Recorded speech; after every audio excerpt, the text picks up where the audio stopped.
Magandang araw na naman po mga minamahal nating mga kaibigan, mga kapatid na amin pong palaging nakakasama sa ating programang ito ng Solid Rock Ministry. Kami po ay bumabati sa inyo ng magandang araw. Magandang umaga po sa inyong lahat mga minamahal. Tayo po ngayon ay nasa ikapito ng topic ng ating quarterly na may pamagat pong misyon sa aking kapwa. Subalit kagaya po ng ating palagiang ginagawa, babatiin po natin ang mga pangalan dito na pinadala nyo sa amin. Magandang araw po. James Botabara Sr., si Orlan Aklan, Teresita Dina, Presi Tolentino ng Parañaque, si Edna Colandres, si Ares Pap, at Adia Almasco ng Pasig, si Rom Corrales Jr. ng Caloocan Center, si Rico Garland, George Barase ng Sapang Palay, si Edna Colandres ng 13 Martires, Melvin Lastima ng Tansa Cavite, si Crisia Corrales ng Milan, Edith Tablaso ng Palawan, Renalyn Montano ng 13 Martires, si Ma'am Venus Tanay, kumusta ka po Ma'am Venus Tanay, si Gina Labrador, si John Gabriel Gatsuan ng Arayat, si Leo Ibora ng Iloilo City, Ricky Proelda, Rosana Elcano, Miles Opia, San Miguel Bulacan, si Bercelito Da, Kuya Bir, kumusta po ng Mercedes, Camarines Norte, Rolando Luna ng Milan, Italy, Leonardo Pedriquela ng Lipa Adventist Academy, ganoon din po ang kanyang pamilya, si Ma'am, ganoon din po si Kent at ang aking anak, nandyan po sila, si Jecam, si Annabel Benedictorial Denden, si Sopronia Razon, si Emma Bulaklak ng Ginyangan, si Renato Camasis ng Tagoytoy, ito po ay sa Tiwi Albay, at si Pe Hamulin. Meron pa pong mga idadagdag si Pastor Libay ng mga babatiin niya. Nais ko lang ito yung ating kasi si Annabel Benedicto po at si Ruel Denden. Yun po yung. At dito po mayroong nais nating batiin. Medyo matagal-tagal na ito na nais na magpa-shoutout. Kaya lang palibasa po ay hindi naman weekly ang ating taping.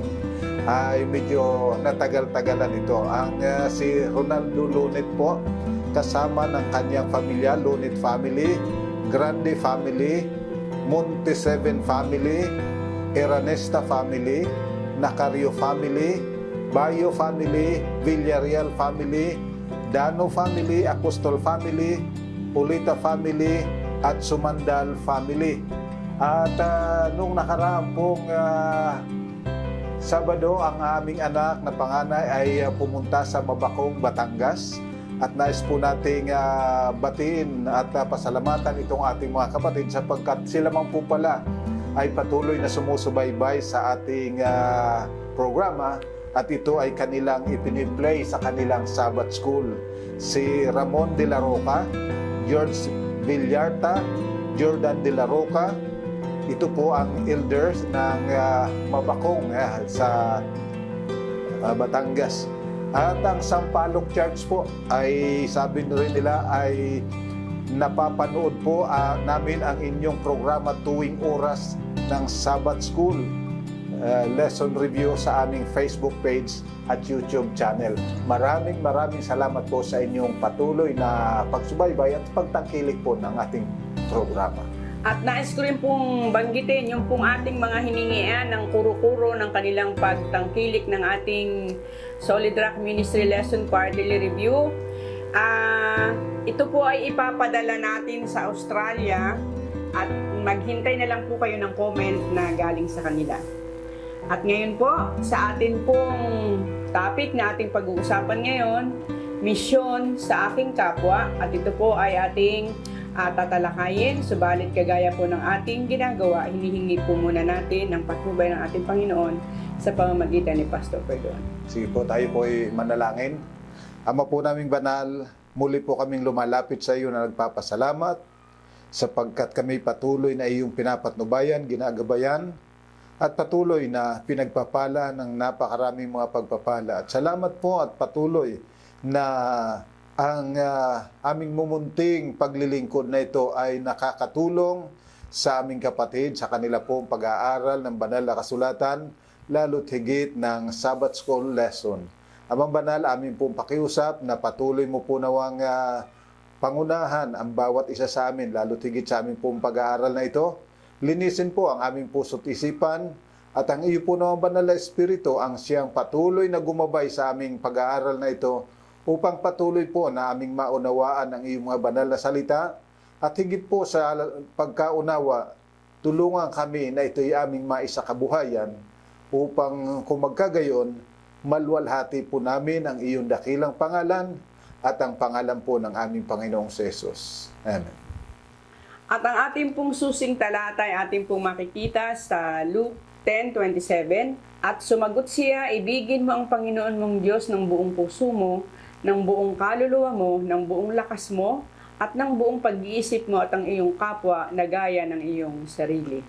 Sa ulo natin ang talata na nagsasabi, ibigin mo ang Diyos ng buong puso mo, ng buong kaluluwa mo, at buong lakas mo, at madaling sabihin na iniibig natin ang Diyos. Subalit, paano ito makikita sa buhay mo? Sinabi ni Kristo, kung ako'y inyong iniibig ay tutuparin ninyo ang aking mga utos. Maliwanag ang sinasabi, ibigin mo ang iyong kapwa na tulad ng iyong sarili. At sinabi rin sa unang Juan 4:20, kung sinasabi ng sinuman, iniibig ko ang Diyos at napupuot siya sa kanyang kapatid, siya ay sinungaling. Sapagkat ang hindi umiibig sa kanyang kapatid na kanyang nakikita, ay hindi maaaring umiibig sa Diyos na hindi niya nakikita. Si Pablo man ay nagsabi, sapagkat ang buong kautusan ay natutupad sa isang pangungusap. Ibigin mo ang iyong kapwa na gaya ng iyong sarili, Galatians 5:14. Paano natin ito isa sa kabuhayan? Narito po ang mga katanungan na ating pong pag-uusapan ngayon. Number 1, ano ang pinakamahalagang katanungan para sa bawat isa sa atin? Number 2, papaano natin marapat tugunin ang bawat nagtatanong, maging ito ay mga tanong upang tayo ay subukin?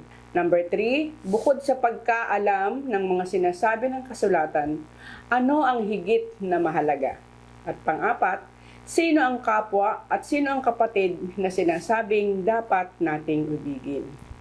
At ngayon, Pastor Perdon, babalik tayo sa number 1 question. Ano ang pinakamahalagang katanungan para sa bawat isa sa atin? Ayan. So, napakahalaga ng tanong na yan. So, titingnan natin dyan sa Lucas 10:25, ano ang sinasabi ng talata para sa bawat isa sa atin. At may isang dalubhasa sa kautusan ang tumindig upang si Jesus ay subukin na nagsasabi, Guro, anong dapat kong gawin upang magmana ng buhay na walang hanggan?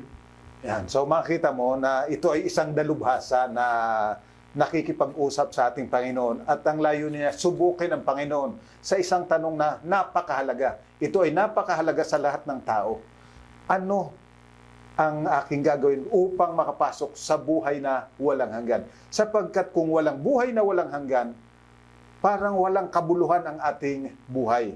Sapagkat kapag tayo'y namatay, wala na. Subalit ang isa ay hanggang doon na nga lang ba tayo? Hanggang doon na nga lang ba? So kapag hindi kasi natin ito naunawaan at hindi ito nabigyan ng katugunan, ay mangyayari sa atin yung sinasabi sa banal na kasulatan na tayo'y uminom, tayo'y kumain, at sapagkat bukas tayo'y mamamatay. So parang walang direksyon ang buhay ng tao. Subalit salamat sa Panginoon sapagkat hindi nagtatapos ang ating buhay po kung ano ang nangyari na tayo ay namatay. Titingnan natin dyan sa unang Korinto 15:30 hanggang 32. Ano ang sinasabi? Bakit ba nanganganib kami bawat oras? Ako'y namamatay araw-araw, mga kapatid, yun ay kasing tiyak ng aking pagmamapuri sa inyo. Isang pagmamapuri na aking ginagawa kay Kristo Jesus na ating Panginoon. Kung bilang isang tao lamang ay lumaban ako sa mga maiilap na hayop sa Epeso, ano ang aking mapapakinabang? Kung ang mga patay ay hindi muling binubuhay, tayo ay kumakain at umiinom sapagkat bukas tayo ay mamamatay. Yan. So makita mo, sinasabi riyan na talagang napakahalaga talaga yung mayroong pag-asa matapos na mamatay ang tao. Kasi kung wala na, walang direksyon ang buhay, sige, kumain tayo, uminom, at magiging walang kabuluhan yung lahat ng ating pagpapagal, yung ating mga pakikipagpunyagi sa sanglibutan ito. Kaya napakahalaga na maunawaan natin na ang buhay dito sa lupa, hindi lang kung ano mayroon tayo ngayon. Kundi ang wika riyan, mayroong pagkabuhay na mag-uli. So mga minamahal, ito po ay napakahalaga na maunawaan natin na mayroong pagkabuhay na mag-uli, at dahilan dito, kinakailangang malaman natin paano nga ba tayo papasok doon. So napakahalaga po yan, at kinakailangang maipaliwanag natin na maayos sa iba, sapagkat marami po ang hindi nakakalam. Ano na nga ba ang mangyayari kapag ang tao ay namatay? Wala na nga ba?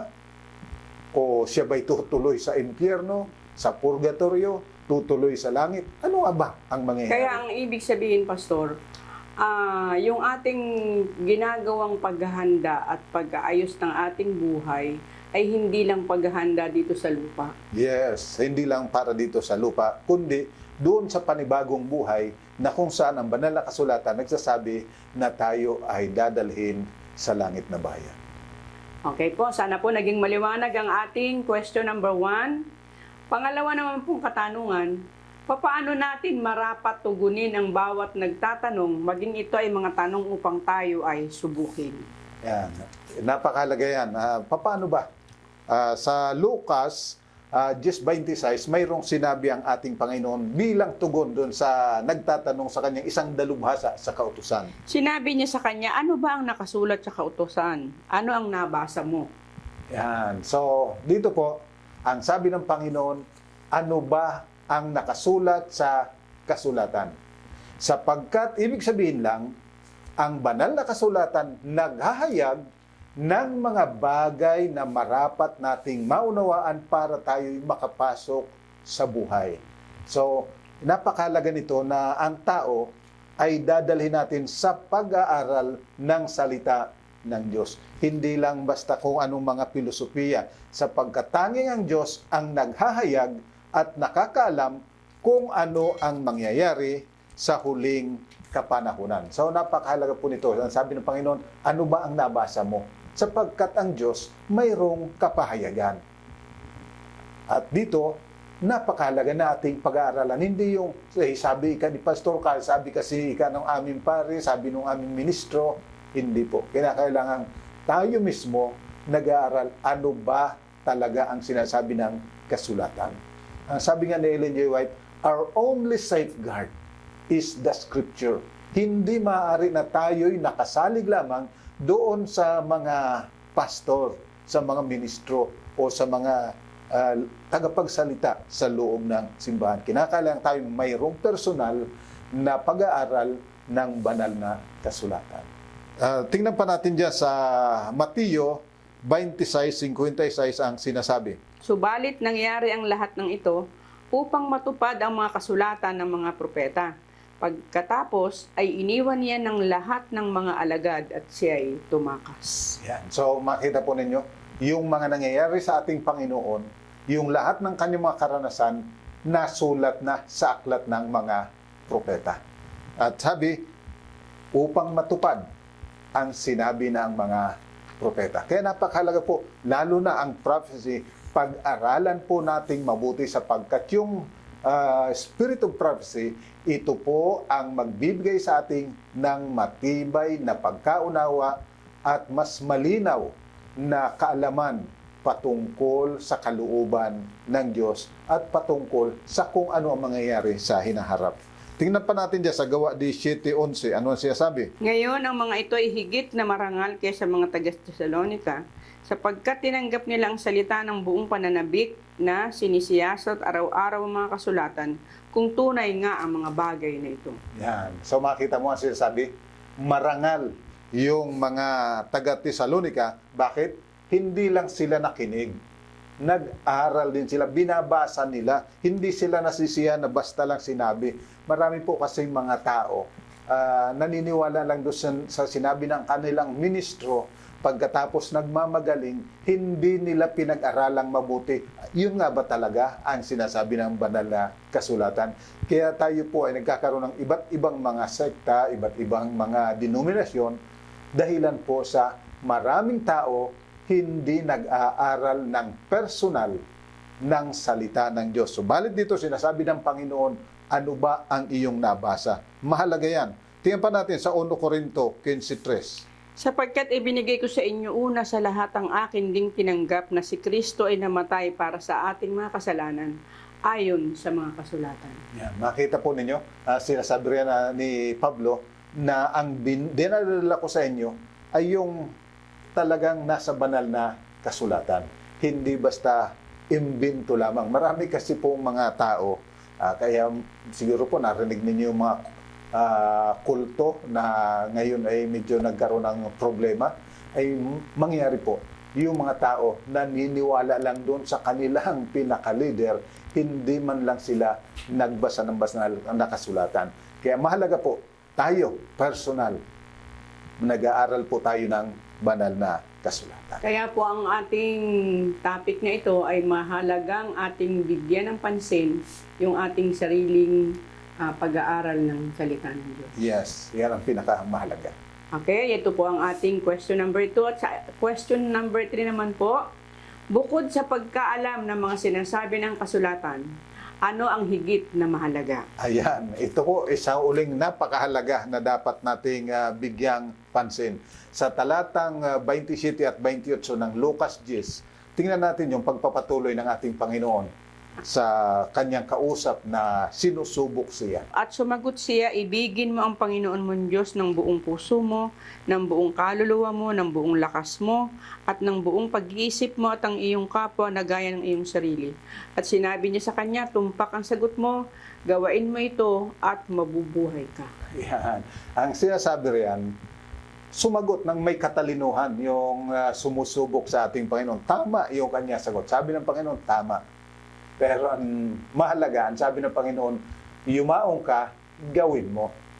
Marami kasi mga tao, maraming alam, halos memoryado ang banal na kasulatan, pero ang pinakamahalaga, nakikita ba ito sa ating buhay? Isinasakabuhayan ba natin? Ginagawa ba natin? Sapagkat kapag ating pong pinag-aralan ang banal na kasulatan, napakaliwanag po na ang pananampalataya, ang pagkaalam na hindi isinasagawa, ay walang pakinabang. Tingnan mo dyan sa Santiago 2:17 hanggang 22. Kaya't ang pananampalataya na nag-iisa, kung ito ay walang mga gawa, ay patay. Subalit may magsasabi, ikaw ay mayroong pananampalataya at ako ay mayroong mga gawa. Ipakita mo sa akin ang iyong pananampalatayang walang mga gawa at ipapakita ko sa pamamagitan ng aking mga gawa ang aking pananampalataya. Sumampalataya ka na ang Diyos ay iisa, mabuti ang iyong ginagawa. Ang mga demonyo man ay sumasampalataya at nanginginig pa. Subalit nais mo bang malaman o taong hangal na ang pananampalataya na walang mga gawa ay baog? Hindi ba ang ating amang si Abraham ay inaring ganap sa pamamagitan ng mga gawa ng kanyang inihandog ni Isaac, ng kanyang ihandog si Isaac na kanyang anak sa ibabaw ng dambana? Nakikita mo na ang pananampalataya ay gumagawang kalakip ng kanyang mga gawa at ang pananampalataya ay naging ganap sa pamamagitan ng kanyang mga gawa. So, dapat maging maliwanag ito. Mayroon dalawang uri ng pananampalataya. Ang pananampalataya ni Kristo at ang pananampalataya ng mga demonyo. Maliwanag sa Santiago, mayroon ding pananampalataya pero pananampalataya ng demonyo. Ang pananampalataya ng demonyo, alam na alam niya yung kasulatan pero hindi niya ginagawa. So, ang sabi, walang kabuluhan ang pananampalataya. Marami po kasi mga nagsasabi, pananampalataya lang kailangan, hindi kailangan yung gawa. Imposible na magkaroon ka ng pananampalataya na hindi ka sumusunod, na hindi mo ginagawa, sapagkat walang kabuluhan kapag ka hindi mo ginawa. Kaya sabi ng Panginoon doon sa nagtatanong sa kanya, sige, humayo ka, gawin mo. Okay na, alam mo lahat eh. Ang perfect yung sagot mo. Kaya lang, ang hindi perfect yung ginagawa mo. Kaya napakalaga po yon. At kapag tinignan pa natin dyan sa ibang mga talata, kagaya ng sa Galatia 5:14, makikita natin yung kahalagahan ng pagsunod. Ang sabi po, sapagkat ang buong kautusan ay natutupad sa isang pangungusap, ibigin mo ang iyong kapwa na gaya ng iyong sarili. Yan. Yung kautusan po, natutupad, natutupad kapag ka inibig mo ang Diyos at ang iyong kapwa na gaya ng iyong sarili. So, hindi lang yung alam mo, kinakailangan matupad, kinakailangan masunod. Yun ang napakahalaga. Tingnan pa natin dyan sa Mikas 6 hanggang 8 ang sinasabi. Ano ang aking ilalapit sa harapan ng Panginoon at iyuyukod sa harap ng Diyos sa kaitaasan? Lalapit ba ako sa harapan niya na may handog na sinusunog, na may guyang 1 taon ng gulang? Nalulugod ba ang Panginoon sa mga libo-libong tupa o mga 10,000 ilog ng langis? Ibibigay ko ba ang aking panganay dahil sa aking pagsuway? Ang bunga ng aking katawan dahil sa kasalanan ng aking kaluluwa?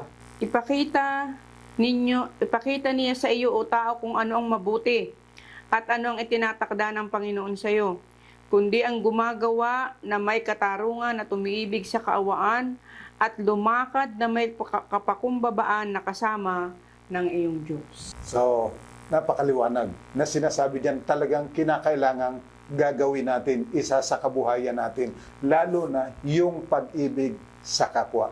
Kasi yung kapag minsan, doon lang tayo sa mga kagaya ng mga paghahandog, pero sabi ng Panginoon, malulugod kaya ako diyan sa inyong mga handog, kahit palibu-libong handog ang dalhin ninyo, kung walang pag-ibig, baliwala. So, ibig sabihin, kinakailangan gaganapin natin, tutuparin natin yung kautusan ng Diyos dahilan sa pag-ibig. Yun ang kinakailangang motivating factor. Yung pag-ibig natin sa Diyos, pag-ibig natin sa kapwa. Madaling, para ito yung panahon ni Naaman, kung siya'y sinugo ng mga mabibigat na bagay, ay sabi, gagawin.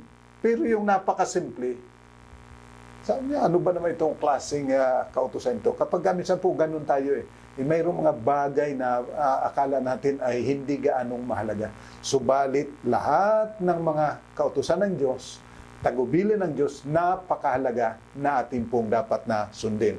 Tingnan po natin sa 1 Juan 4:20 at 21 ang sinasabi. Kung sinasabi ng sino man, iniibig ko ang Diyos at napupuot sa kanyang kapatid, siya ay sinungaling. Sapagkat ang hindi umiibig sa kanyang kapatid na kanyang nakikita ay hindi maaaring umibig sa Diyos na hindi niya nakikita. At ang utos na ito na mula sa kanya ay nasa atin, na ang umiibig sa Diyos ay dapat ding umibig sa kanyang kapatid. Yan. So, sabi rin, imposible na ibigin mo ang Diyos. Kasi madali pong sabihin, talagang ang Diyos lang, ang Panginoon lang, siya lang talaga. Pero, ang sabi rin, papaano mo siyang may ibig na yun ngang nariyan, nakikita mo, naghihirap, hindi mo matulungan, hindi mo iniibig. Naniniwala tayo na ang Diyos pag-ibig at ang lahat ng tao, mahal niya. Pero bakit may kinapuputan kang iba? Ang lahat, mahal ng Diyos, makasalanan. Kahit na yung pinakamasamang makasalanan, mahal ng Diyos. Napag-aralan po natin yung tungkol sa Nineveh. Talagang mga makasalanan. At napag-aralan din po natin yung mga tao na umusid sa ating Panginoon, nagpahirap sa Kanya, sinaktan siya, pinatay siya. Datapwat ang dalangin ng Panginoon, Ama, patawarin mo sila. Mahal ng Diyos kahit na pinakamasama. Paano masasabing mahal mo ang Diyos na susuklaman mo yung minamahal ng Diyos? Okay po. At ngayon naman po sa pang-apat natin katanungan, sino ang kapwa at sino ang kapatid na sinasabing dapat nating ibigin? Dito kasi yung mayamang nagtanong sa Panginoon na yung medyo dalubhasa sa kautusan, nagtanong, sino ba ang aking kapwa? So, titingnan natin sa Lucas 10:30 hanggang 37. Sumagot si Jesus, may isang taong bumaba mula sa Jerusalem patungo sa Jericho at siya'y nahulog sa kamay ng mga tulisan. Hinubaran siya ng mga ito at binugbog. Pagkatapos ay umalis sila at iniwan siyang halos patay. At nagkataong bumaba sa daang yun ng isang pari, nang kanyang makita ito, siya ay dumaan sa kabilang panig. Gayon din ang isang Levita nang dumating siya sa lugar na yun at kanyang nakita ang taong yun, siya ay dumaan naman sa kabilang panig. Subalit ang isang Samaritano sa kanyang paglalakbay ay dumating sa kanyang kinaroroonan at nang kanyang makita ang taong yun, siya ay nahabag. Kanyang nilapitan siya at tinalian ang kanyang mga sugat, pagkatapos binuhusan ng langis at alak. Pagkatapos isinakay sa kanyang sariling hayop, siya ay dinala sa bahay panuluyan at inalagaan. Nang sumunod na araw, dumukot siya ng 2 denaryo at ibinigay sa may-ari ng bahay panuluyan. Sinabi niya, alagaan mo siya at sa anumang karagdagan mo pang gastusin ay babayaran kita sa aking pagbabalik.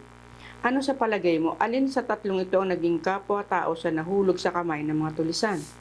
At sinabi niya, ang nagpakita ng habag sa kanya, sinabi sa kanya ni Jesus, humayo ka at gayon din ang gawin mo. So makita mo, no? Yung 2 naunang dumaan, kapwa mga naglilingkod sa templo. Nakita nila yung pangailangan, hindi man lang nila pinansin. Nandito yung isang Samaritano na sa tingin ng mga Hudyo ay mga marumi na inahalin tulad sa aso. Nung makita niya, tandaan po ninyo, ang biktima rito hindi Samaritano, isang Hudyo rin. Pero ang nagmalasakit sa kanya, isang Samaritano. So, kapag minsan, sinasabi na tayo yung tunay na iglesia, pero pagdating doon sa mga pagpapakita ng pagmamalasakit, tayo'y nagkukulang. Mayroong sinasabi natin, wala yan kasi hindi siya Adventist. Pero kapag tiningnan mo, sila yung may mas malaking pagmamalasakit. So mga minamahal, ang pagiging tunay pong Kristiyano at pagiging tunay na kapwa ay yung magmalasakit sa mga nangangailangan. So walang pinipili dyan, anumang sekta, anumang nationality, anumang lingwahe, anumang kulay, basta't nangangailangan, yan ay kapwa mo na nangangailangan, kapwa mo tao na minamahal ng Diyos kagaya ng pagmamahal sa iyo. So kinakailangan po makita sa atin. Hindi kasi kumisan, ang dami nating alam talaga sa kasulatan Pero ang problema, hindi nakikita sa ating buhay. Kaya kinakailangan makita po sa ating buhay. Yan ang itinuturo ng banal na kasulatan. At yan po ang kabuuan ng ating mga pinag-aralan ngayong araw na ito. At narito po ang summary ng mga pinag-aralan natin yan. Number 1, bilang isang misyonero, dapat alam natin kung bakit tayo naririto at kung saan tayo patutungo. Number 2, bakit katanungan ay mahalaga?